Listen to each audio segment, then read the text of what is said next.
यहाँ आपको बताएं कि मुल्की सियासत की हवा किस जानिब चलेगी। हिकमत अमली का मरकज दुबई बन गया है। नवाज शरीफ, शहबाज शरीफ और मरियम नवाज दुबई में मौजूद हैं। आसिफ जरदारी और बिलावल भुट्टो जरदारी भी मुत्तहिदा अरब अमारात पहुंच गए हैं। शरीफ और जरदारी खानदान मिलकर बैठेंगे। आइंदा की हिकमत अमली पर भी बातचीत की जाएगी और कायद मुस्लिम लीग नून ने खानदान के हमरा रॉयल फैमिली और बिजनेस कम्युनिटी से भी मुलाकात की है। पाकिस्तानी सियासत के फैसले दुबई से होने लगे। मुल्क की टॉप क्लास सियासी क़यादत दुबई में मिल बैठकर हिकमत अमली बनाएगी। आसिफ जरदारी और बिलावल भुट्टो भी UAE पहुंच गए।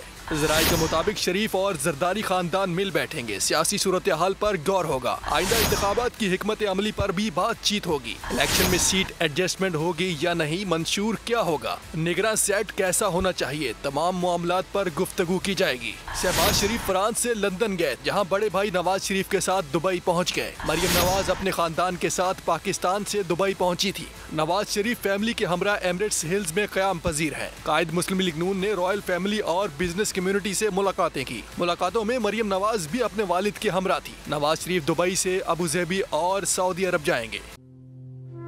तू की जाने यार अमीरा, रोटी बंदा खा जाती है।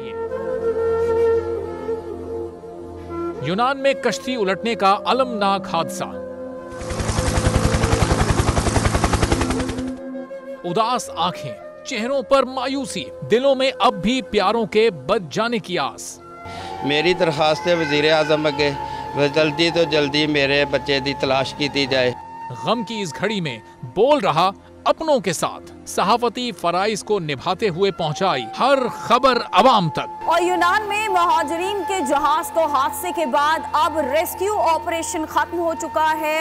बोल की खबर पर FIA की बड़ी कार्रवाई, इंसानी स्मगलरों के खिलाफ इक़दामात करते हुए गिरफ्तार कर लिया। ह्यूमन ट्रैफिकिंग सर्कल गुजरात ने बड़ी ये कार्रवाई की है, जिसमें कश्ती हादसे में मुलव्वस अहम सरगना गिरफ्तार कर लिया गया है। 68% अवाम ने कश्ती हादसे की पल पल की खबर से जुड़े रहने के लिए देखा सिर्फ बोल न्यूज, क्योंकि बोल है पाकिस्तान का नंबर 1 न्यूज चैनल। सब्सक्राइब करें और बेल दबाएं ताकि कोई खबर रह न जाए।